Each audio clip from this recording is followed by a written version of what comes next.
ಆತ್ಮೀಯ ಬಂಧುಗಳೇ, ಶ್ರೀಮದ್ ಭಾಗವತಂ ಸ್ಕಂದ 3 ಭಾಗ 1 ಅಧ್ಯಾಯ 15 ಭಗವದ್ಧಾಮದ ವರ್ಣನೆ. ಇದರಿಂದ ನಾವು 26ನೇ ಶ್ಲೋಕವನ್ನು ತಿಳ್ಕೊಳ್ತಾ ಇದ್ವಿ. ಓದ ಭಾಗದಲ್ಲಿ ಈ ಸನತ್ ಕುಮಾರರಿದಾರಲ್ಲ, ಅವರು ವೈಕುಂಠ ಲೋಕಕ್ಕೆ ಹೋದಾಗ ಅವ್ರಿಗೆ ತುಂಬ ಆನಂದ ಆಗುತ್ತೆ. ಯಾಕೆ ಅಂತಂದರೆ ಆ ಲೋಕಗಳನ್ನು ಮನುಷ್ಯರು ಆಳ್ತಾ ಇಲ್ಲ, ಅವ್ರ ಅಧಿಕಾರದಲ್ಲಿ ಇರಲಿಲ್ಲ. ಅಲ್ಲಿ ಭಗವಂತನದೇ ವಿಸ್ತರಣೆಗಳಾದಂಥ, ಅಂದರೆ ಭಗವಂತನೇ ಸ್ವಯಂ ಅಂತ ತಿಳ್ಕೋಬೇಕು. ಭಗವಂತ ಸ್ವತಃ ಅದನ್ನು ಆಳ್ತಾ ಇದ್ದಿದ್ದರಿಂದ ಆ ದಿವ್ಯ ಲೋಕಗಳು ಪೂಜನೀಯವಾಗಿತ್ತು ಅಂತ ತಿಳ್ಕೊಂಡ್ವಿ. ಮುನಿಗಳು ಹೇಗೆ ಅಲ್ಲಿಗೆ ಹೋಗೋದಕ್ಕೆ ಸಾಧ್ಯ ಆಯಿತು ಅಂತಂದರೆ ಅವರು ತಮ್ಮ ಯೋಗ ಶಕ್ತಿಯ ಬಲದಿಂದ ಅಲ್ಲಿಗೆ ಹೋಗಿದ್ರು. ಮತ್ತು ಯೋಗ ಅಂದಿದ ತಕ್ಷಣ ನಾವು ಸ್ವಲ್ಪ ಪ್ರಾಣಾಯಾಮ ಮತ್ತು ಆಸನಗಳು, ಕೆಲವೊಂದು ಅನುಶಾಸನಗಳನ್ನು ಮಾಡಿದ ತಕ್ಷಣ ನಾವು ಯೋಗ ನಾನು ಮಾಡಿಬಿಡ್ತಾ ಇದ್ದೀನಿ ಅಥವಾ ನನಗೆ ಯೋಗ ಸಿದ್ಧಿ ಆಗ್ಬಿಟ್ಟಿದೆ ಅಂತಲ್ಲ. ಯೋಗ ಅಂತಂದರೆ ಮತ್ತು ಅದರ ಪರಿಪೂರ್ಣತೆ ಅಂತಂದರೆ ಬರೀ ನಾವು ಅಷ್ಟನ್ನು ಮಾಡೋದಲ್ಲ, ಆ ಒಂದು ಸಿದ್ಧಿಗಳನ್ನು ನಾವು ಪಡ್ಕೋಬೇಕಾಗತ್ತೆ. ಯೋಗದಲ್ಲಿ 8 ಬಗೆಯ ಸಿದ್ಧಿಗಳಿರುತ್ತೆ. ಅದು ಯಾವ್ದ್ಯಾವುದು ಅಂತ ಈಗ ತಿಳ್ಕೊಳ್ಳೋಣ. ಯೋಗ ಸಿದ್ಧಿಯ ಬಲದಿಂದ ಒಬ್ಬ ಅತ್ಯಂತ ಹಗುರಕ್ಕಿಂತ ಹಗುರವಾಗಬಲ್ಲನು ಮತ್ತು ಅತ್ಯಂತ ಭಾರ ವಸ್ತುವಿಗಿಂತ ಭಾರವಾಗಬಲ್ಲನು. ಒಬ್ಬನು ಎಲ್ಲಿಗೆ ಬೇಕಾದರೂ ಹೋಗಬಲ್ಲನು ಮತ್ತು ಬಯಸಿದ ಐಶ್ವರ್ಯವನ್ನು ಹೊಂದಬಲ್ಲನು. ಅಂತಹ 8 ಬಗೆಯ ಸಿದ್ಧಿಗಳಿವೆ. ಈ ಸಿದ್ಧಿಗಳ ಬಗ್ಗೆ ತಿಳ್ಕೋಬೇಕು ಅಂತಂದರೆ ಹನುಮಾನ್ ಚಾಲಿಸಿದ ವಿವರಣೆಯನ್ನು ನಾನು ಹೇಳಿದ್ದೀನಲ್ಲ, ಅದರಲ್ಲಿ ಒಬ್ಬ ಗುರುಗಳು ತುಂಬ ಚೆನ್ನಾಗಿ ಅದನ್ನು ವರ್ಣನೆ ಮಾಡಿದ್ದಾರೆ. 8 ಸಿದ್ಧಿಗಳು, ಅಷ್ಟಸಿದ್ಧಿ, ನವನಿಧಿಕೆ ದಾತ ಅಂತ ಬರುತ್ತಲ್ಲ, ಆ ಅಷ್ಟಸಿದ್ಧಿಗಳು ಯಾವುದು, ನವನಿಧಿಗಳು ಯಾವುದು ಅನ್ನೋದ್ರ ಬಗ್ಗೆ ಹನುಮಾನ್ ಚಾಲಿಸದ ವಿವರಣೆಯಲ್ಲಿ ಹೇಳಿದ್ದೀನಿ.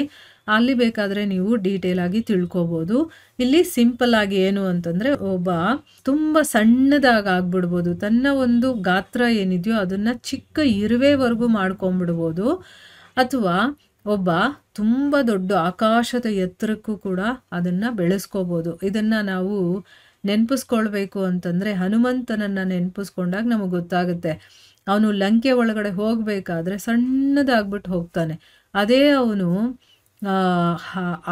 ಸಮುದ್ರವನ್ನು ಹಾರಬೇಕಾದ್ರೆ ಆಗೇನು ಮಾಡ್ದ, ತನ್ನನ್ನು ತಾನು ಆಕಾಶದವರೆಗೂ ವಿಸ್ತರಣೆ ಮಾಡ್ಕೊಳ್ತಾನೆ, ಅಂದರೆ ಅಷ್ಟು ದೊಡ್ಡದಾಗ್ತಾನೆ ಅವನು. ಆಮೇಲೆ ತನ್ನನ್ನು ತಾನು ಎಷ್ಟು ಹಗುರ ಬೇಕಾದರೂ ಮಾಡ್ಕೋಬೋದು. ಹನುಮಂತ ನೋಡಿ ಆಕಾಶದಲ್ಲಿ ಹಾರಾಡ್ತಾ ಇರ್ತಾನೆ, ಎಷ್ಟೊತ್ತು ಬೇಕಾದರೂ ಹಾರಾಡ್ತಾನೆ, ಅಷ್ಟು ಹಗುರವಾಗಿರ್ತಾನೆ.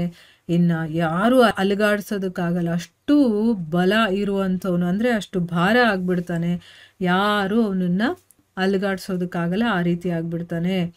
ಅಂದರೆ ಈ ಸಿದ್ಧಿಗಳೆಲ್ಲ ಇದ್ದಾಗ ಅವನು ಎಲ್ಲಿ ಬೇಕಾದರೂ ಓಡಾಡ್ಬೋದು, ಎಲ್ಲಿ ಬೇಕಾದರೂ ಹಾರ್ಬೋದು, ಮತ್ತು ತನಗಿಷ್ಟ ಆಗಿರುವಂಥ ಐಶ್ವರ್ಯವನ್ನೆಲ್ಲ ತಾನು ಪಡ್ಕೊಳ್ಬೋದು. ಅದನ್ನು ಅಷ್ಟಸಿದ್ಧಿಗಳು ಅಂತ ಹೇಳೋದು. ಈ ರೀತಿಯ 8 ಬಗೆಯ ಸಿದ್ಧಿಗಳಿದೆ. ಆ 4 ಕುಮಾರರಾದ ಋಷಿಗಳು ಹಗುರಕ್ಕಿಂತ ಹಗುರವಾಗಿ ಭೌತ ಜಗತ್ತನ್ನು ದಾಟಿ ವೈಕುಂಠಕ್ಕೆ ತಲುಪಿದರು. ಈಗ ನಾವು ವೈಕುಂಠಕ್ಕೆ ಹೋಗಬೇಕು ಅಂತಂದರೆ ಈ ಸಿದ್ಧಿಗಳನ್ನು ಪಡ್ಕೊಂಡಿದ್ರೆ ನಾವು ಹೋಗ್ಬೋದು. ಇಲ್ಲಿ ಆ 4 ಕುಮಾರರು ಕೂಡ ಹಗುರಕ್ಕಿಂತ ಹಗುರವಾಗಿ ಅವ್ರು ಹಾರಿಕೊಂಡು ವೈಕುಂಠ ಲೋಕಕ್ಕೆ ಹೋದ್ರು ಅಂತ ಹೇಳ್ತಾ ಇದ್ದಾರೆ. ಆಧುನಿಕ ಯಾಂತ್ರಿಕ ವ್ಯೋಮಯಾನಗಳು ಯಶಸ್ವಿಯಾಗಿಲ್ಲ, ಏಕೆಂದರೆ ಅವು ಈ ಭೌತಿಕ ಸೃಷ್ಟಿಯ ಅತ್ಯುನ್ನತ ಭಾಗವನ್ನೇ ತಲುಪಲಾರವು ಮತ್ತು ಅವು ನಿಶ್ಚಯವಾಗಿಯೂ ಆಧ್ಯಾತ್ಮಿಕ ಆಕಾಶವನ್ನು ಪ್ರವೇಶಿಸಲಾರವು.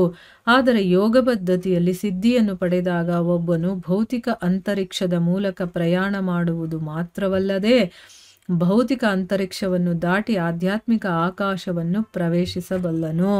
ಇಲ್ಲಿ ಗುರುಗಳು ಈಗಿನ ಒಂದು ಮಾಡರ್ನ್ ಸೈನ್ಸ್ ಅಂತ ಏನು ಹೇಳ್ತೀವೋ ಅಥವಾ ಆಧುನಿಕ ಯಾಂತ್ರಿಕ, ಅಂದರೆ ಈಗ ನಾವು ಉಪಕರಣಗಳನ್ನೆಲ್ಲ ಮಾಡಿದ್ದೀವಲ್ವಾ, ಅದು ಯಾವುದೂ ಕೂಡ ಯಶಸ್ವಿ ಆಗಿಲ್ಲ ಅಂತ ಹೇಳ್ತಾ ಇದ್ದಾರೆ. ಯಾಕೆ ಅಂತಂದರೆ ಈ ಭೌತಿಕ ಪ್ರಪಂಚದಲ್ಲಿರುವಂತಹ ಉನ್ನತ ಭಾಗಕ್ಕೆ ಅದು ತಲುಪೋದಕ್ಕೆ ಸಾಧ್ಯ ಇಲ್ಲ ಅಂತಂದಮೇಲೆ ಇನ್ನು ಆಧ್ಯಾತ್ಮಿಕ ಆಕಾಶ, ಅದು ಏನು ಭೌತಿಕ ಆಕಾಶವನ್ನು ದಾಟ್ಕೊಂಡು ಹೋಗುವಂಥ ಕೆಲಸವನ್ನು ಅದು ಮಾಡೋದಕ್ಕೆ ಸಾಧ್ಯನೇ ಇಲ್ಲ.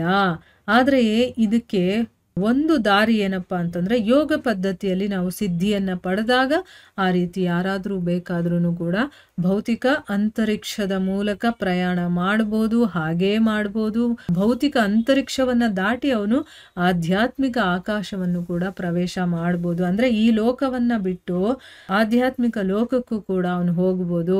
ಈಗ ಕೆಲವೊಂದು ಕಡೆ ನೋಡಿರ್ತೀವಿ, ಋಷಿಗಳು ಯೋಗವನ್ನು ಸಾಧನೆಯನ್ನು ಮಾಡ್ತಾ ಮಾಡ್ತಾ ಅವರು ಭೂಮಿಯಿಂದ ಮೇಲಕ್ಕೆ ಅವ್ರು ಹಾಗೇ ಕೂತಿದ್ದ ಕಡೆಯಿಂದನೇ ಮೇಲಕ್ಕೆ ಹೋಗ್ತಾರೆ. ಅಂದರೆ ಭೂಮಿಗೆ ಅಂಟ್ಕೊಳ್ದೆ ಕೂತಿರ್ತಾರೆ ಅವರು. ಅದೆಲ್ಲವೂ ಕೂಡ ಯೋಗ ಸಿದ್ಧಿಯಿಂದ ಆಗುವಂಥದ್ದೇನೆ. ನಾವೇನು ಅನ್ಕೊಂಬಿಟ್ಟಿದ್ದೀವಿ, ಸ್ವಲ್ಪ ಪ್ರಾಣಾಯಾಮ, ಉಸಿರಾಟ ಮತ್ತು ಒಂದೆರಡು ಯೋಗಾಸನ ಮಾಡಿಬಿಟ್ರೆ ಅದು ಯೋಗ ಅಂತ ಅಂದ್ಕೊಂಡಿದ್ದೀವಿ.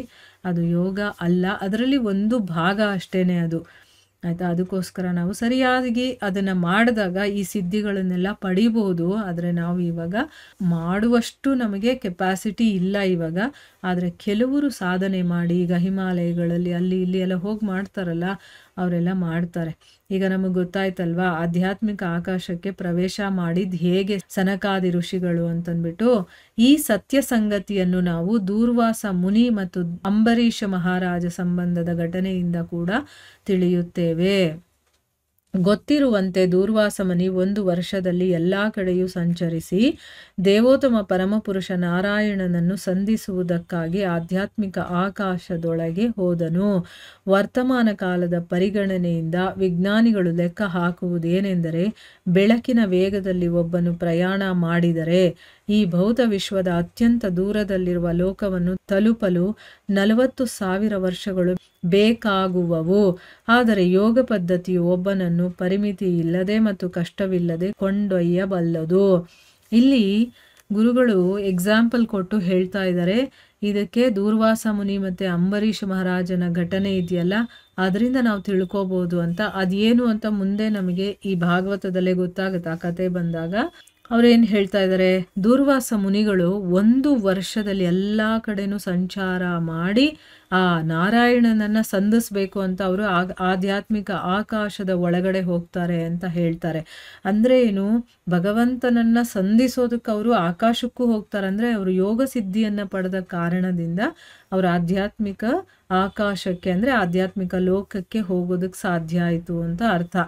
ಈಗ ಈ ವರ್ತಮಾನ ಕಾಲದಲ್ಲಿ ಹೇಳೋ ಪ್ರಕಾರ ಏನು ಅಂತಂದರೆ, ಅಂದರೆ ವಿಜ್ಞಾನಿಗಳು ಲೆಕ್ಕಾಚಾರ ಹಾಕ್ತಾರಲ್ಲ, ಅವ್ರು ಹೇಳೋ ಪ್ರಕಾರ ಏನು ಅಂತಂದರೆ, ಒಬ್ಬ ಬೆಳಕಿನ ಒಂದು ವೇಗ ಇರುತ್ತಲ್ಲ, ಅದಕ್ಕೆ ತಕ್ಕಂಗೆ ಅವನು ಏನಾದರೂ ಪ್ರಯಾಣ ಮಾಡಿದ್ದೇ ಆದರೆ ಈ ಭೌತ ವಿಶ್ವದ ಅತ್ಯಂತ ದೂರದಲ್ಲಿರುವಂಥ ಲೋಕವನ್ನು ತಲುಪಬಹುದು ಅಂತ ಹೇಳ್ತಾ ಇದ್ದಾರೆ.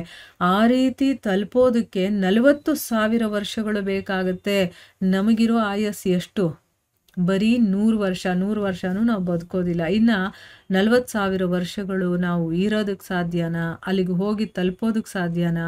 ಆದರೆ ನೋಡಿ, ಯೋಗ ಪದ್ಧತಿ ಅನ್ನೋದು ಒಬ್ಬನನ್ನು ಯಾವ ಪರಿಮಿತಿನೂ ಇರೋದಿಲ್ಲ. ಅಂದರೆ ಇಷ್ಟೇ ಸಮಯ ಬೇಕು ಅಂತನೂ ಇಲ್ಲ. ಇಲ್ಲಿ ನಾವು ನೆನೆಸ್ಕೊಂಡು ಅಲ್ಲಿ ಹೋಗಿರ್ಬೋದು, ಆ ರೀತಿ ಕೂಡ ಇದೆ. ಮತ್ತು ಕಷ್ಟ ಇಲ್ಲದೆ ನಮ್ಮನ್ನು ಕರ್ಕೊಂಡು ಹೋಗ್ಬಿಡತ್ತೆ ಅಂತಂದ್ಬಿಟ್ಟು ಇಲ್ಲಿ ಹೇಳ್ತಾ ಇದ್ದಾರೆ.